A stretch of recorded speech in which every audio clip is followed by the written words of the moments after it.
శుద్ధ లేఖన భాగముల నుండి నేటి దినమున మనము ధ్యానించుకునబో వాక్యము భక్తుడు గనుడు శ్రేష్ఠుడు అయ్యున్న లూకా రాసిన సువార్త 22వ అధ్యాయము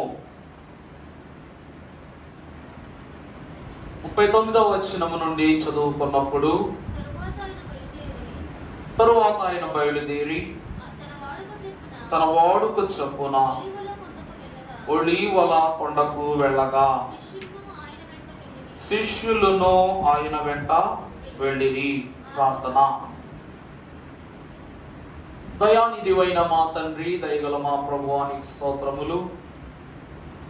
మంటి వారము, బలహీనులము, పాపము ఎదుట నిలువ జాలకని స్థితిలో ఉండి పాపములను పరిమార్చు నామమునైన నీ పరిశుద్ధ నామమును ధరించుకుని ఈ శిలువ దీక్ష దినములలో నీతో సహవాసము చేయుటకు మీరు కనపరచిన మేలులను బట్టి నీకే స్తోత్రములు స్వామి.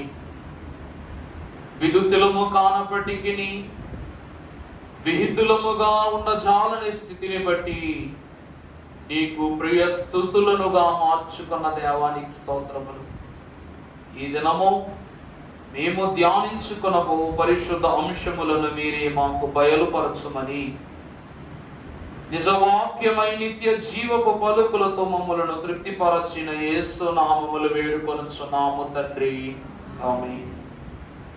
ప్రభువునందు దేవుని ప్రియబిడ్డలారా, క్రీస్తు నాదుని కృపా సమాధానము మీకు కలుగును గాక, ఆమేన్.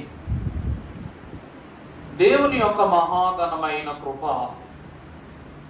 పరిశుద్ధాత్మ దేవుని యొక్క సహకారము నూరంతలుగా ఫలించుటను బట్టి 13వ దినములో ప్రవేశపెట్టబడిన మనము ఇందాక చదువుకున్న వాక్య భాగమును గమనిస్తే, శిష్యులైన వారిని వెంటబెట్టుకొని ఆయన యొక్క స్థలమునకు వెళ్ళినట్లుగా మనం ప్రభు వాక్యములో చూస్తున్నాం. గత దినములలో నిన్న కాక మొన్న 11వ దినమున తోటలో వచ్చిన పాపము, తోటతో వచ్చిన రక్షణను గురించి మనం ధ్యానం చేసుకున్నాం. ఈ తోటలో సంపూర్ణమైన 7 సంఖ్యతో కూడిన కొన్ని ఆశీర్వాదాలను, కొన్ని సిలువలను ప్రభు భరించినట్లుగా మనం చూస్తున్నాం. దానికి దైవజనులైన వారు చెప్పిన మాట, గెత్సెమనేలో ప్రభువు యొక్క 7 సిలువలు. 28 సిలువలు చెప్పా, నేను ఒక సిలువు చెప్పా, ఈరోజు 7 చెప్తున్నా. మొత్తం ఎన్ని? 8 సిలువలు. ఇక బ్యాలెన్స్ 20 ఉంటాయి. ఈరోజు 7 సిలువలను గురించి క్లుప్తంగా నేర్చుకుందాం. మనకు ధ్యానానికి కూడా తన సమయాన్ని ఏర్పరచుకోవాలి కనుక మన సమయంలోని ఒక 25 నిమిషాలు క్లుప్తంగా ఈ వాక్య భాగాన్ని మీకు అర్థమయ్యే రీతిలో ఈ వాక్య భాగాన్ని కొలిస్తాం, తెలియజేస్తూ నా పరిశుద్ధ లేఖన భాగంలో వచ్చినప్పుడు భక్తుడైన మత్తయి రాసిన సువార్త 26:36వ వచనము చదువుకున్నప్పుడు, అంతటా యేసు వారితో కూడా గెత్సెమనే అనబడిన చోటునకు నేను ప్రార్థన చేసి వచ్చు వరకు చాలమ్మా. ప్రభువునందు ప్రియులారా, ఈ పరిశుద్ధ వాక్య భాగాన్ని చెప్పుచున్నప్పుడు నాదొక మాట, మనం చెప్పిన మాట, గెత్సెమనే అంటే ఏంటి? గెత్సెమనే అంటే ఏంటమ్మా? గట్టుగా, ఇంకా గట్టిగా, నూనె గానుగా. గానుగలో నూనెను ఎట్లా ఆడిస్తాం? ఏమో ఆడవాళ్ళు మీకే తెలుసు, మాకేం తెలుసు, మేము ఆడించామో చేసామా? ఇప్పుడు నూనెకు సంబంధించినటువంటి విత్తనములు ఏవైతే ఉన్నావో వాటిని గానుగలు వేసి బలముగా కాస్త బరువును వాటి మీద ఒత్తి వాటిని నలుగగొట్టినప్పుడు అదేమవుతుంది చెప్పండి? అది చితికినది అయ్యుండి, నలిగినది అయ్యుండి దానిలో ఉన్నటువంటి నూనె పదార్థములు మనకి ఇస్తూ ఉన్నది. గెత్సెమనే తోట అనగా నూనె గానుగా అని చెప్పా. యేసు క్రీస్తు ప్రభు వారికి పడిన మొట్టమొదటి సిలువ ఏమిటి అంటే గెత్సెమనేలో ఆయన ప్రార్థన చేసుకోవటానికి ఆయన అంగీకరించటమే. అంటే ఆ స్థలము ఆయన ఏం చేస్తూ ఉంది? నలుగగొట్టేదిగా కనబడుతుంది. ఆ నలుగ కొట్టబడవలసిన స్థలమును గూర్చి తెలిసి కూడా ప్రభువు దానిని ఎంచుకొని ముందుకు అడుగేశారు. కాబట్టి ప్రభువుకు ఎంపిక చేయబడిన సిలువను తండ్రి ఇచ్చారు. ఈరోజు శత్రువును ఎదిరించడానికి శక్తి లేనప్పటికీ ఎదిరించాలని సత్తువతో ముందడుగేసిన వాడే సిలువకు పాత్రుడు. లేనటువంటి వాడు సిలువను ఎత్తుకున్నట్టుగా ఏమి కాదు, అర్హుడు కాదు. దేవుడంట ప్రతి ఒక్కరికి వాళ్ళ బరువుకు మించిన శ్రమలు ఇస్తాడు, వారి బరువుకు మించిన బాధ్యతలు ఇస్తాడు, వారి బరువుకు మించినటువంటి తలనొప్పులు ఇస్తాడు. నీకు ఇచ్చినటువంటి ఇబ్బందుల చేతని నువ్వు ఇంత వేదన పడుతున్నావే. సర్వలోక పాప భారమును భరించుటకు లోక భారమును ఎత్తుకున్న ప్రభువు ఇంకెంత భారాన్ని భరించారు. దేవుని వాక్యమును బట్టి చూస్తే నూనె గానుగలో నూనె మనకు ఎంత అవసరమో, నలుగా గొట్టబడినటువంటి యేసు క్రీస్తు ప్రభు వారి యొక్క రక్తము కూడా విశ్వాసికి అంతే అవసరం. నూనె లేకుండా ఎవరైనా కూర చేయగలరా? ఏదో ఒక నూనె కావాలా. పామ్ ఆయిల్ అయితే పామ్ ఆయిల్, రిఫైండ్ అయితే రిఫైండ్, కోకోనట్ అయితే కోకోనట్, ఏదో ఒకటి. నూనె లేకుండా కూర ఏం కాదు, తయారు కాదు. పోనీ అలా తినేవాళ్ళు ఉన్నారనుకోండి, ఎంతకాలం అని తినగలరు చెప్పండి? ఒక రుచి లేని కూరగా, ఉప్పు కలవని కూరగా, శుచికరమైన కూరగా లేకుండా ఉండటం ద్వారా ఆ యొక్క కూరకు ఏముంటుంది చెప్పండి?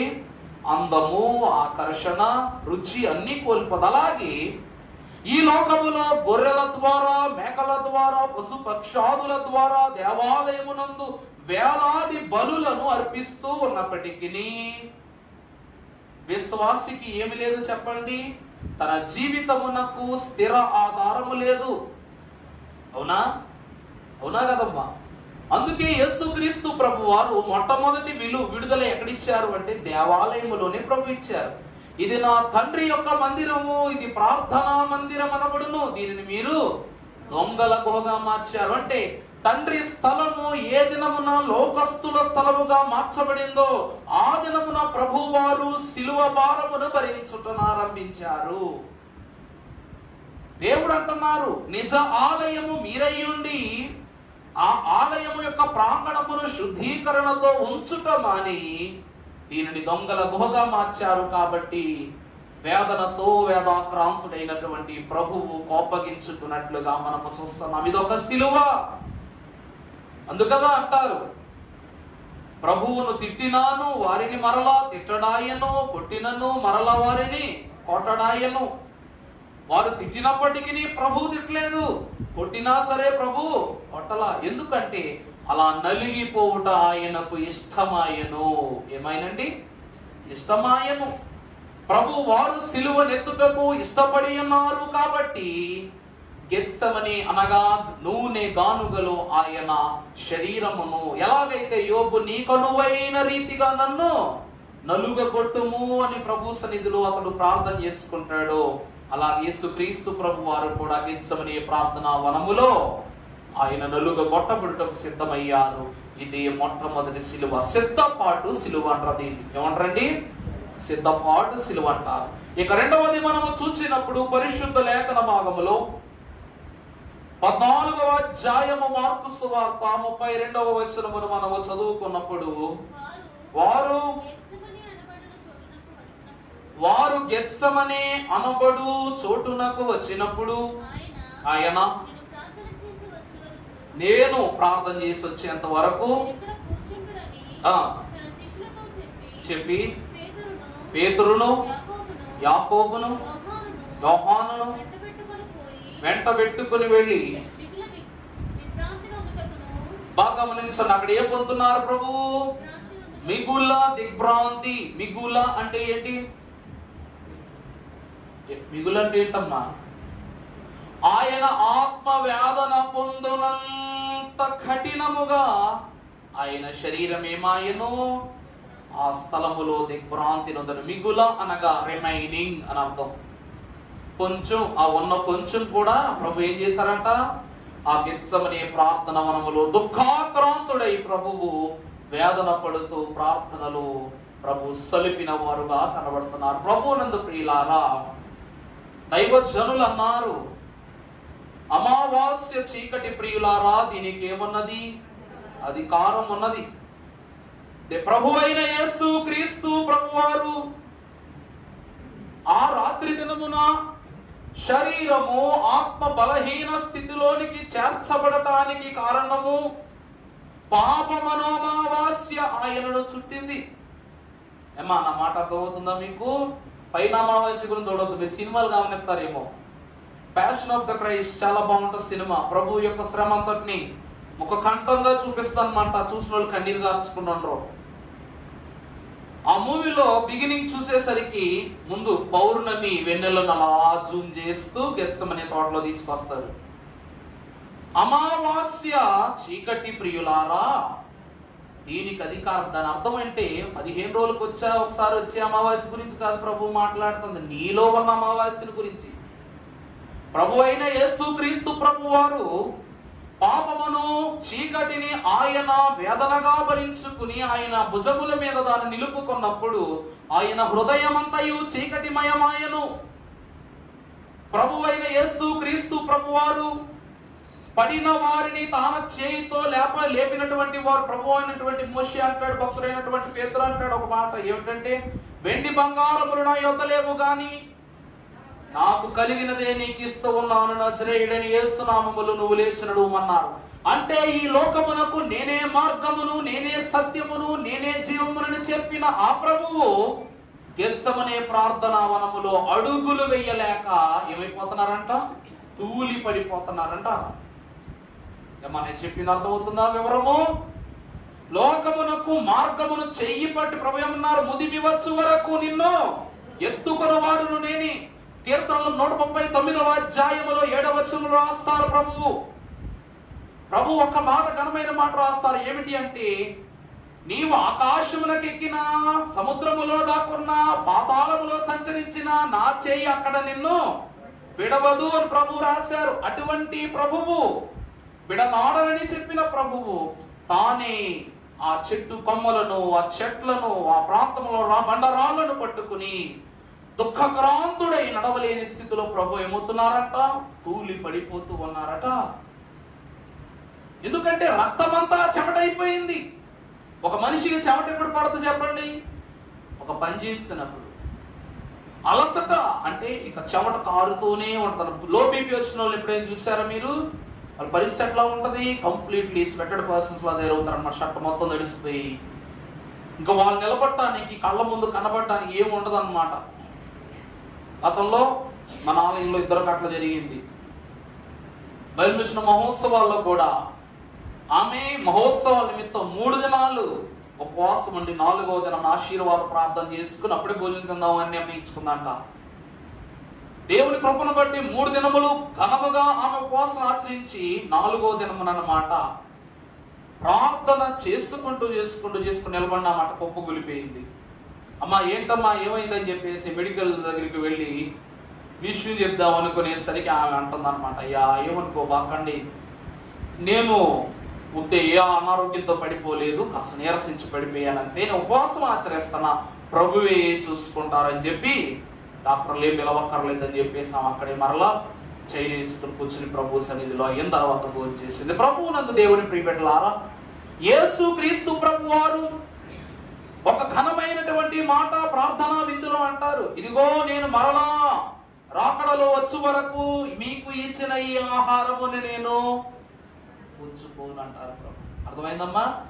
ప్రభువు ఆ దినమున తనను తానే జీవాహారముగా ప్రకటించి, తనను తానే స్వీయ రక్తమును ద్రాక్షరసముగా ప్రకటించి తన బిడ్డలకిచ్చేసి తనలో ఉన్న సమస్త పరిశుద్ధ శక్తినంతటిని తన శిష్యులకి ఇచ్చేశారు. ఆయన ఏమైపోయారు? బలహీనుడైపోయారు. బలహీనుడైపోయినటువంటి ప్రభువు అన్న మాట ఏమిటంటే, నావన్నీయు మీవి, మీవన్నీయు నావి. వారి పాపములను ఈయన పుచ్చుకున్నట ద్వారా, ఆ గిన్నెలోని పాప భారమును ఆయన త్రాగుట ద్వారా ఆయనలో ఉన్న బలం ఏమైపోయింది చెప్పండి? క్షీణించిపోయింది. అందువలన ఆయన నిలబడుటకు శక్తి లేదు. నిలబడుటకు శక్తి లేదని గ్రహించిన సాతాను ప్రభు దగ్గరికి వచ్చేసింది. ప్రభు దగ్గరికి వచ్చేసింది. ఆనాడు ఆది నరుడైన ఆదాము, నా సర్పమునకు పట్టించిన గతి నేను సర్పముగా ఈ క్రీస్తు ప్రభువుకు పట్టిస్తాను అని గమనించినటువంటి ఈ సాతానుడు ప్రభు యొద్దకు వచ్చి నిలిచినప్పుడు ఆయన బలహీనుడైనా సరే ఏం చేశారు చెప్పండి? ఆయన పాదముతో దాని శిరస్సు మీద త్రొక్కివేశారు. దైవజనులు అన్నారు, నీ బలహీనత తట్టు చూడకు, నా బలము తట్టు ఇదిగో చూడము. ప్రభు అంటారు, నీకు బలమునిచ్చువాడను నేనే, నీకు జీవనాధారము నేనే, జ్ఞానాధారము నేనే, లెస్సైన జ్ఞానం ఇచ్చువాడను నేనే. నేను అనగా నేను తప్ప వేరెవరు లేరని అర్థం. మనుష్యులను ఆశ్రయించుట ప్రభువు మాని వేసి యెహోవాను ఆశ్రయించి ఉన్నారు కాబట్టి ఆయన పాప భారములు ఆయన భరిస్తూ ఉన్నప్పటికీ లెస్సైన బలమును తండ్రి క్రీస్తు ప్రభు వారికి ఇచ్చినట్లుగా మనం గమనిస్తున్నాం. ప్రభునందు ప్రియులారా, రెండవది ఏమిటి అనగా ఆయనను ఆయనే, ఆయన శరీరమును ఆయనే నిలవు పెట్టుకోలేనంత బలహీనులైపోయి ప్రభు వేదన పడుతూ అటు ఇటు తూలి ఆడుతూ పడిపోయారు. ఇది రెండవ సిలువ. శరీరమును యోబు కన్నా మిక్కటముగా ప్రభువు నలుపుకున్నారట ఆ నూనె గానుగలో. మొదటిది ఏర్పరుచుకున్న సిద్ధపడిన సిలువ, రెండవది భరించుచున్న సిలువ. ఇక మూడవది మనము గమనించినప్పుడు పరిశుద్ధ గ్రంథములో నుండి లోకాసు వార్త 22వ అధ్యాయము 44వ వచనము, ఆయన వేదన పడి ఆయన చెమట నేల పడుచున్నా. ప్రభునందు ప్రియులారా, ఇక్కడ రక్తం పడిందా చెమట పడిందా? ప్రార్థన చేసుకున్నాం. చెమట పడిందా రక్తం పడిందా? ఇవి కూడా అది చెప్పిందమ్మా. చెమట పడిందా రక్తం పడిందా అని అడిగాను నేను. చెమట రక్తంగా పడిందా, రక్తం చెమటలా పడిందా? ఇది అడగలా. ఏం పడింది? చెమట పడింది. కన్ఫర్మే కదా? బాగా గుర్తు పెట్టుకోండి. అసలు చెమట యాడ్ నుంచి పుట్టిద్ది? ఎందుకు పుట్టిద్ది? ఏ కారణమును బట్టి దేవదేవుడు మనకు ఈ స్వెట్టింగ్ అనేటువంటి ఒక నీటిని ప్రభు ఇచ్చారు చెప్పండి?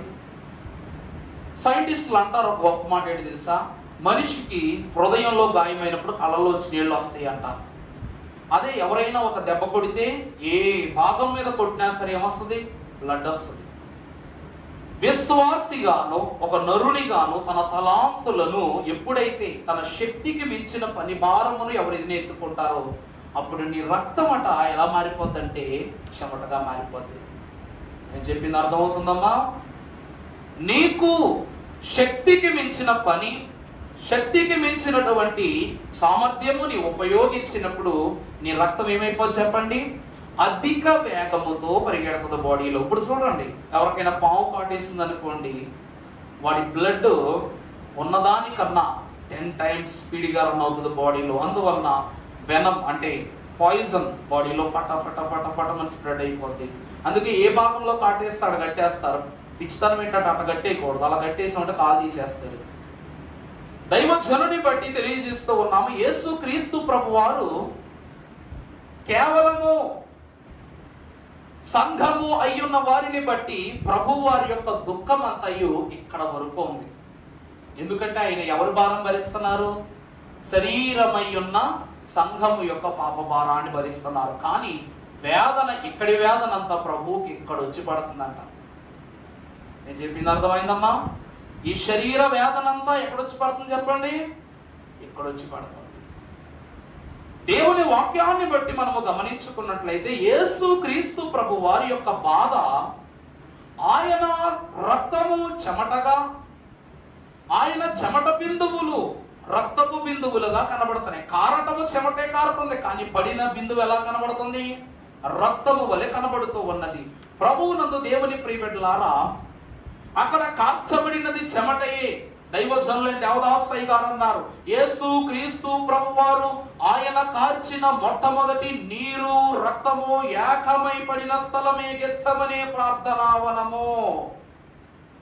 బల్లెపు పోటుతో తనలో ఉన్నటువంటి రక్తమును నీరును ఏకధారగా ప్రవహించుట మనము సిలువ మీద చూచాము. కానీ ఆయన శరీరమును ఆయనే నలుగుగొట్టుకుని, ఆయన దేహమునకు ఆయనే గాయము చేసుకుని, మొట్టమొదట ప్రభు ఏం చేశారట? ఆయన రక్తమును ఆయన శరీరములో ఉన్నటువంటి నీరును ఏం చేశారట? మొట్టమొదట గెత్సెమనీ ప్రార్థన వనములో నిర్ధారణ. చెమట పనిచేసామని చెప్పడానికి గుర్తు కదమ్మా. ఎవరికి ఎంత చెమట ఉంటే వాళ్ళంత బాగా పనిచేశారని చెప్పొచ్చు. ఏసీలో కూర్చున్న వాళ్ళకి ఆ చెమట ఉండదు. యేసు క్రీస్తు ప్రభు వారు ఏ దినమును కాని దుఃఖాక్రాంతుల స్థితిలో ఆ దినము కనబడేసరికి శిష్యులు వేదన పడ్డారు. ప్రభు యొక్క వేదన ఎంత ఘనమైనది, ఎంత గట్టిది, ఎంత గొప్పది అంటే ప్రభు పడుతున్న వేదన శిష్యులకు కూడా తెలియనంత భయంకరంగా పండుకున్నారు వాళ్ళు. తెలుసా మీకు? ఎందుకంటే పాప భారం అంతా దిగిపోయింది కాబట్టి బరువు ఏమైపోయింది? పాప భారం ఎల్లమోసి వీళ్ళకేం దించేశారు? ప్రభు బరువు దించేశారు. బరువు దించేసిన తర్వాత ఇంకేం చేస్తాం? ఇప్పుడు మన ఇంట్లో మన భర్తలు ఉంటారు, పని చేసుకొస్తారు. విపరీతమైన అంశం వచ్చి పడుకున్నారు అనుకో, వాళ్ళని లేపడానికి మనం ఇష్టపడం. ఒక కంచం పడిపోయినా లెగరు, ఒక గ్లాస్ పడిపోయినా లెగరు, పక్కన గొడవ జరుగుతున్నా కూడా లెగరు. ఎందుకు లెగరు అంటే వారి అలసట వారిని ఏం చేసింది చెప్పండి? విశ్రాంతిలోకి తీసుకుపోతుంది. పాపం అనే విశ్రాంతి, పాపం అనేటువంటి స్థితి భరించుట ద్వారా భారము మోయించిన సమస్త జనులారా నా యొద్దకు రండి, నేను మీకు విశ్రాంతిని ఇస్తానన్నారు. భారం ఆయన తీసేసుకున్నారు, విశ్రాంతి వీళ్ళు కలుగుతుంది అన్నమాట. దేవుని ప్రియబిడ్డలారా, అటువంటి శిష్యులు అక్కడ ఉండుట చూచి ప్రభువు మూడవసారి సిలువను పొందుకున్నారట. ఆయన రక్తము చెమట రెండియు కారిపడుతున్నంత వేదన ఆయన చూపిస్తున్నప్పటికీ వారికి ఏం రావట్లేదు? మెలుకు రావట్లా. అందుకు ప్రభువుకు బాధ. దేవుని ప్రియబిడ్డలారా, తన బిడలైన వారు చేస్తున్న పనిని కూడా ప్రభువు చూచి ఏమవుతున్నారంట? ఆయన ఎత్తుకున్న పాప భారము కన్నా, బరువు కన్నా వీరు ప్రభువును ఎరగని వారుగా ఉండుట చూచి ప్రభువు మనోవేదనకు గురయ్యారు. ఈరోజు మనమైనా అంతే. మన కుటుంబంలో ఏదో ఒక విషాదం జరిగినప్పుడు ఓదార్చలేకపోతేనేమో ఇంకా బాధ. అందువలన ప్రభువు వారికి ఆ దినమున శిష్యుల యొక్క ఏం కావాల్సి వచ్చింది? మెలకువా. ఏం కావాల్సి వచ్చిందండి? మెలకువా. మీరు మెలకుగా ఉండి ప్రార్థించండి అన్నారు ప్రభు. కానీ వారు ఏం చేస్తున్నారు? మెలకువను వదిలి నిద్రపోతున్నారు. ఇవి మూడవ సిలువ. ఇక నాలుగవది మనము చూసినప్పుడు పరిశుద్ధ గ్రంథములో నుండి భక్తుడైన మత్తయి రాసిన సువార్త 26వ అధ్యాయం 41వ వచనం, నేను శోధనలో ప్రవేశించకుండానట్లు మెలకువగా నుండి ప్రార్థన చేయండి. చాలమ్మా, మెలకువ అనే మాట వచ్చిందంటే ఖచ్చితంగా నిద్ర గురించి మాట్లాడుకోండి. రాత్రి అయితే అందరూ ఏం చేస్తారు? నిద్రపోవటమే. యేసుక్రీస్తు ప్రభువారి యొక్క శిష్యులు చేస్తున్న పని కూడా అదే.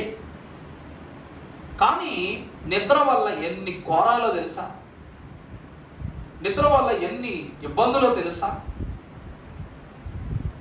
ఆనాడు ఆదామును అవ్వమ్మను నిర్మించుటకు యేసుక్రీస్తు ప్రభువారి యొక్క మహిమకు పాత్రులైన తండ్రి ఆదామునకు గాఢ నిద్రను కలుగజేసి ఏం చేశారట? ప్రక్కటి ఎముకల నుండి అవ్వమ్మను తీసి చేసే ఆ భాగమును దేంతో పూడ్చారు చెప్పండి? మాంసముతో పూడ్చారు. ఆదాము యొక్క నిద్ర ద్వారా అవ్వమ్మ యొక్క నిర్మాణం జరిగింది. అలాగునని యాకోబు యొక్క నిద్ర ద్వారా పరలోకపు దర్శనం అతనికి కలిగింది. కానీ ఇక్కడ మనము చూసినట్లయితే యేసుక్రీస్తు ప్రభువారి శిష్యుల నిద్ర ద్వారా ప్రభువుకి ఏం కలిగింది? ఏం కలిగింది? మా వేదన కలిగింది. చూచారా? ఉరకబెట్టి పడుకున్నప్పుడు పక్కన విపరీతంగా పనిచేసి వచ్చినటువంటి భర్త భార్య గురక పెట్టడమో లేకపోతే భర్త గురక పెట్టడమో చేస్తే ఎట్లా ఉండదు చెప్పండి? పెద్ద పెద్ద మాటలు మాట్లాడతాం. అప్పుడు లే నా పక్కన లేకు అంటాం. లేకపోతే ఆయనే లేచి బయటికి వెళ్ళిపోతాడు. భార్యకి భయపడేవాడు అయితే. అమ్మా, భార్యకి భయపడేవాడు అనుకోండి, ఆయనే లేచి సోఫాలో పడుకుంటాడు. లేకపోతే లేకు వెళ్ళి సోఫాలో పడుకో అంటాడు. యేసుక్రీస్తు ప్రభువునందు ప్రియులారా, ప్రభు పడుతున్న వేదన కన్నా వీరు కలవరిస్తున్న కలవబాట్లు ఎక్కువ ఉంటాయి. దైవజనులు ఏమన్నారు తెలుసా? మన కలవరాలు మన కళలు మన కోపం వచ్చుతాయి అంట. మన కళలు ఏం చేస్తాయండి? మన కోపం వచ్చుతాయి. కళల మహారాజు ఎవరమ్మా? యోసేపు గారు. ఆయన అంట వచ్చిన ప్రతి కళ ఇంట్లో చెప్పేసేవాడు అంట. వచ్చిన ప్రతి కళ అన్నయ్యకి చెప్పేసేవాడు. అన్నయ్య ఇదిగో మనకి ఇట్లా కరువు రాబోతుందిరా అని అన్నారనుకో, అన్నయ్యలు ఊరుకుంటారా? ఊరుకుంటారా? అన్నయ్య నీకు ఆస్తి నష్టం వచ్చినట్టు నాకు కళ వచ్చిందిరా అని చెప్పారనుకో, ఏమంటారు? వీడికే రావాల్సిన కర్ర, ఆ కళ వీడికే రావాలని చెప్పేసి నోటికి వచ్చినట్లుగా తిడతారు. యోసేపు చెప్పిన ప్రతి మాట తన అన్నలకు ఏమైంది చెప్పండి? కోపమునే తెప్పించింది. కాబట్టి ఆ కళల ద్వారా యోసేపుకు కలవరాలు మిగిలాయి, అంటే కష్టాలు మిగిలాయి. అవి ఎప్పుడైతే దర్శనాలుగా మార్చబడ్డాయో అప్పుడు తన అన్నలకు ఏమైంది చెప్పండి? భాగ్యమును తెచ్చిపెట్టాయి. అందుకే పగటి కలలు కనవద్దు, దేవుని సన్నిధిలో దర్శనాలను కనండి అన్నారు దైవజనులు. వారు మెలకువ లేక లోకములోను పాపములోను పడిపోతున్నారని ప్రభువు హెచ్చరించి వెళ్ళినప్పటికీ వారు ఇంకా ఏం చేస్తున్నారు చెప్పండి? లోకమనే కలలో ఉన్నారు. కాబట్టి ప్రభువుకు దుఃఖం. ఏదేనులో ఆదాము యొక్క నిద్ర అవ్వమ్మకు ప్రాణం పోసింది. యాకోబు నిద్ర పరలోక దర్శనాన్ని ఇచ్చింది. వీరి నిద్ర ప్రభు యొక్క పాప వేదనను అధికము చేస్తూ ఉన్నది. ఈ దినమున వేదనను తగ్గించాలా పెంచాలా మనం? ఎందుకంటే ప్రభు వేదన పడుతుంది. మీరు ఇట్లా పడుకోవటం వల్ల నాకు చాలా ఇబ్బందిగా ఉందంటాం కాదు, పడుకుంటే మీకు ఇబ్బంది అని చెప్పడానికి. అందుకే ప్రతి ఒక్కరూ ప్రార్థన చేసుకుంటారు. రాత్రి ఏమైనా ప్రార్థన చేసి పడుకుంటారు? మా రాత్రి పడుకుంటే ప్రార్థన చేసుకుంటారా? ఏదో అడిగాం కాబట్టి చెప్పాలా. ప్రార్థన చేసుకుంటారా? ప్రార్థన చేసుకుంటారు. నువ్వు చేతులు ఎత్తండి. 55% ఇస్తారా? మిగిలిన 45% అంతా యేసు రక్తమే చెయ్యం. ప్రార్థన చేసుకునేటప్పుడు మీ అలవాట్లో ఈ మాట వాడతారని నేను ఆశిస్తున్నా. నాయనా, ఈ దినము మేము విశ్రాంతి తీసుకునిచుండగా మా గృహము చుట్టూ నీ రక్షణ గల దూతల వలయమును మా చుట్టూ ఉంచు, మా బిడ్డల చుట్టూ ఉంచు అని ఎవరైనా ప్రార్థన చేసుకుంటారా? అందరూ చేసుకుంటారు. దేవుని ప్రియ బిడ్డలారా, ప్రభువైన యేసు క్రీస్తు ప్రభువారు శిష్యులైన వారు దోణిలో ఒక రకమైన భయాన్ని పొందుతున్నప్పుడు ఆయన ఏం చేస్తున్నారు? బాగా గుర్తుపెట్టుకోమా ఈ మాట. ఒక దోణిలో ప్రయాణము జరుగుతున్నప్పుడు తుఫాను నలువైపుల నుండి వారి మీద హింస చర్యలు చేస్తూ ఉన్నప్పుడు ఆయన ఒక తలదిండును అనుసంధానము చేసుకుని ఆయన నిద్రిస్తున్నప్పుడు, ఓ బోధకుడా, మేము నశించిపోవుట నీకు ఇష్టమా? మేము నశించిపోవటం నీకు ఇష్టమా? మేము నశించిపోవటం వల్ల నీకు చింత లేదా అని అడుగుతారు. మేము అని అడుగుతున్నారు. ఆ దోనిలో ప్రభు లేరా చెప్పండి. మనము నశించిపోవుట నీకు చింత లేదా అనవలసిన శిష్యులు మేము అని ఏకవచనం చేసుకున్నారు వాళ్ళే. అలాగున ఆ దినమున ప్రభువును వేరుపరిచారు. కాబట్టి ఆ వేరుపరిచిన గుణము గెత్సెమనే వనము దాకా వచ్చి పడింది అన్నమాట. అర్థమైందండి? ప్రభువు ఈ దినమున వీరిని పాపము నుండి వేరు చేశారు. అందుకే వేరుగా కూర్చుని ఏం చేస్తున్నారు? నిద్రపోతున్నారు శిష్యులు. ఆ దినమున ప్రభువు కలుగుతున్న శ్రమను చూచి ఆయనకు జ్ఞప్తి ఉన్నప్పటికీ, ఆ సమస్య తెలిసినప్పటికీ ప్రభువు పడుకున్నారు. ఈ దినమున ప్రభు వారి యొక్క సమస్య తెలిసి కూడా శిష్యులు ఏం చేస్తున్నారు? అక్కడ పడుకుంటున్నారు. డిమాండ్ సప్లై అన్నమాట. గురువు యొక్క నేర్చుకున్న శిష్యురికమలాగా ఆ రోజు నాకు సమస్య వచ్చినప్పుడు నువ్వు పండుకున్నావు ప్రభువా, ఈ రోజు నువ్వు సమస్యలో ఉన్నావు మేము పండుకున్నావు అన్నట్లుగా వాళ్ళు పడుకున్నారు. తప్పా కాదా చెప్పండి? ఆ తరువాత అపోస్తలులైన వారు ఎన్ని శిక్షలు అనుభవించారు? నిద్ర ద్వారా వచ్చిన నరకం ఏమిటో చూచారా మీరు? ఆ దినమున ప్రభువు, ఆయన పేరేమిటి? యేసు క్రీస్తు. యేసు అనగా రక్షకుడు. ప్రభువారు కలుగుచున్న శ్రమను బట్టి తక్షణ రక్షణనివ్వాలి. కానీ శిష్యులైన వారు మేము నశించిపోవుట అన్నారు. ఎందుకంటే నశించిపోవచ్చున్న దానిని వెదకి రక్షించడానికే ప్రభు వచ్చారు ఈ లోకానికి. మరి శిష్యులైన వారు అన్ని అవస్థలు పడుతున్నప్పుడు ప్రభు పడుకున్నట్టు చూసి ఒక విశ్వాసికి ప్రభు మీద ఎటువంటి తలంపు కలుగుతుంది? ఆయన అంత బాగా పడుకున్నాడు కాబట్టి ఆయనకి ఏ సమస్య లేదు, మాకు కదా సమస్య. అలాగునని ప్రభువు వేదన పడటాన్ని కూడా గమనించలేనంత నిద్రను వారు ఏం చేస్తున్నారు చెప్పండి? కలిగి ఉన్నారు. మాట సరిపోయిందమ్మా? అక్కడ శిష్యుల దుఃఖమును గమనించలేదని శిష్యులు వారించారు. ఇక్కడ ప్రభు దుఃఖమును శిష్యులు కనపరచటం లేదని ప్రభు వారిస్తూ ఉన్నారు. ఇదే సిలువ. ఇదేమైనదండి? సిలువ. ఎవరికి భారం లేదని అనుకోవద్దు. ప్రతి ఒక్కరికి భారం ఉంటది. ఎక్కడో ఆదాము చేసిన పాపమునకు ప్రాయశ్చిత్తము క్రీస్తు ప్రభు వారు సిలువ మీద చేస్తే, ఈ దినమున క్రీస్తు ప్రభు వారి సన్నిధిలో సంపాదించుకున్న స్వాస్థ్యం నిన్ను రాకడ మేఘం ఎక్కించట్లేదా? ఏమా, ఎప్పుడో దాచుకున్న డబ్బు ఈ రోజు నిన్ను గొప్పోడుగా నిలబెడుతున్నప్పుడు, ఇప్పుడు కూడబెట్టుకుంటున్నటువంటి ప్రభు యొక్క మహిమ, ఆశీర్వాదము, రక్షణ ప్రాప్తమైన పరలోకపు మహిమ నిన్ను పరలోకమును చేరు సమయంలో సహకరించదా? అవే నీకు మెట్లు. దేవుడు నీ కోసం కొత్తగా ఒక నిచ్చెన కట్టించడు, కన్స్ట్రక్షన్స్ ని పెట్టించడు, కాంట్రాక్టర్స్ ని మాట్లాడు. యాకోబు భక్తుడు ఆ దినమున తలంచినటువంటి కలలో పరిశుద్ధులు ఎక్కుతున్నారు, దిగుతున్నారు. కానీ ఇతను ఎక్కుతున్నాడా? ఆ దర్శనము తర్వాత యాకోబు జీవితమును ఇశ్రాయేలుగా మార్చుకోవటానికి ప్రయత్నం చేశాడు భక్తుడు. బేతేలు అనే ఆ స్థలమునకు పేరు పెట్టగానే అది దేవుని స్థలముగా మారిపోయింది. దేవుని యొద్ద నుండి తన జీవితమును మార్చుకున్నట, అర్పణ చేసి మార్చుకున్నట్లుగా మనం చూస్తున్నాం. ప్రభునందు ప్రియులారా, ప్రభు వారు ఈలాగున 4 సిలువలను గెత్సేమనే వనములో పొందుకున్నారు. ఈ దినమునకి 4 సిలువలు చాలు. మొదటిది ఏమిటండి? నూనె గానుగలో నలగగొట్టబడుటకు సిద్ధపడిన సిలువ. రెండవది ఆయన యొక్క శరీరమును, ఆయన రక్తమును చెమటగా అనగా సిలువ మీద నీరు రక్తముగా కారటానికి ముందే గెత్సెమనే వనములో చెమటయు రక్తమయు ఏకధారగా కారి ఆయన దుఃఖమును కనపరుచుకున్న సిలువ. మూడవది ప్రభువు పొందుచున్న వేదనను గమనించలేని శిష్యులను బట్టి ప్రభువుకు వేదన. ఇక 4వది నిద్ర వల్ల వేదన. అందుకే కదా మెలకువగా ఉండండి అని ప్రత్యేకంగా ఒక చరణం ఎందుకు రాశారంటే, నిద్ర ఎప్పటికైనా నా నరకమే చూపిస్తుంది. నిద్ర ఎప్పటికైనా ఏం చూపిస్తే చెప్పండి? నరకమే చూపిస్తుంది. డాక్టర్లు 6 గంటలు ఎందుకు పడుకోమంటారు తెలుసా? ఏ సమయంలో ఎవరికి తెలుసు? ఏ గడియలో, ఏ గంటలో యేసయ్య వచ్చునో ఆ గడియలో, ఆ గంటలో మనం ఏమైపోవాలి? ఒక పాట ఉంటుంది, సిద్ధపడుదాం మన దేవుని సన్నిధికి, సిద్ధపరుచుదాం మన హృదయము ప్రభువు కొరకు అని. ఎందుకంటే నీవు సిద్ధపడేదాని వల్ల ఉండాలి. ప్రభు పగలే వస్తారని నీకేమని చెప్పారా? చెప్పలా. కానీ దొంగలు ఏ టైంలో వస్తారు చెప్పండి? రాత్రులు వస్తారు. మన కోటి పోరాలు తిరుగుతుండ్రంట. జాగ్రత్త. నా బండి ఇప్పుడు హ్యాపీగా పెట్టుకునేవాడు. ఇప్పుడు ఏం గారా ఆయన ఆమె ఇంటి దగ్గర పెడతాను నా బండి. ఎందుకంటే ఆమె చిన్న చప్పుడు వచ్చిన చప్పలు వేసిపోయింది.